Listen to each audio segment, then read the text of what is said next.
High Krishna IT tips চ্যানেলের পক্ষ থেকে সকলকে স্বাগতম।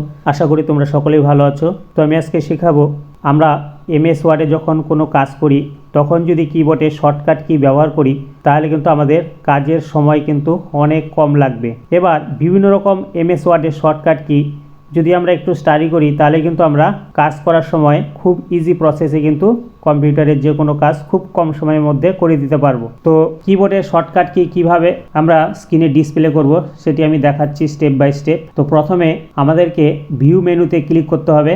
তো ভিউ মেনুতে ক্লিক করার পর ম্যাক্রোস এই অপশানটিতে ক্লিক করতে হবে। এবার ভিউস ম্যাক্রোস এখানে ক্লিক করতে হবে। ক্লিক করলে একটি ম্যাক্রোস উইন্ডোজ ওপেন হবে। এটা আমরা এই উইন্ডোজটা আমরা কিবোর্ডের শর্টকাট কি ব্যবহার করে কিন্তু ওপেন করতে পারি। যেমন আমি এটাকে ক্লোজ করে দিলাম। এবার কিবোর্ড থেকে যদি আমরা অল্ট F8 এই অপশানটি প্রেস করি তাহলে কিন্তু সেই ম্যাক্রোস উইন্ডোটি ওপেন হবে। যেমন আমি অল্ট F8 যদি প্রেস করি তাহলে কিন্তু এই ম্যাক্রো উইন্ডোটি আবার ওপেন হবে। তো এবার ম্যাক্রোস নেম এখানে আমাদেরকে টাইপ করতে হবে LIST list COMMANDS list comments. এবার আমরা রানে ক্লিক করব। রানে ক্লিক করলে লিস্ট কমেন্টসের একটি উইন্ডো আসবে।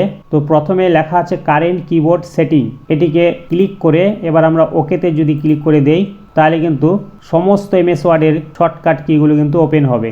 অর্থাৎ যেমন হচ্ছে অল ক্যাপস অর্থাৎ Ctrl+Shift+A যদি প্রেস করি তাহলে কিন্তু সমস্ত ক্যাপিটাল লেটারে লেখা হবে। যেমন বোল্ড Ctrl+B টাইপ করলে কিন্তু বোল্ড হবে, Ctrl+Shift+B টাইপ করলেও বোল্ড হবে। এখানে সমস্ত এমএস ওয়ার্ডের কিন্তু শর্টকাট কি এখানে দেওয়া আছে। তো ভিডিওটি যদি ভালো লেগে থাকে তাহলে একটি লাইক কমেন্ট করবে। আর এরকম টাইপের কন্টিনিউ ভিডিও পেতে গেলে চ্যানেলটিকে সাবস্ক্রাইব করে পাশে থাকা বেল আইকনটি প্রেস করবে। তো তোমরা সবাই খুব ভালো থেকো। Thank you.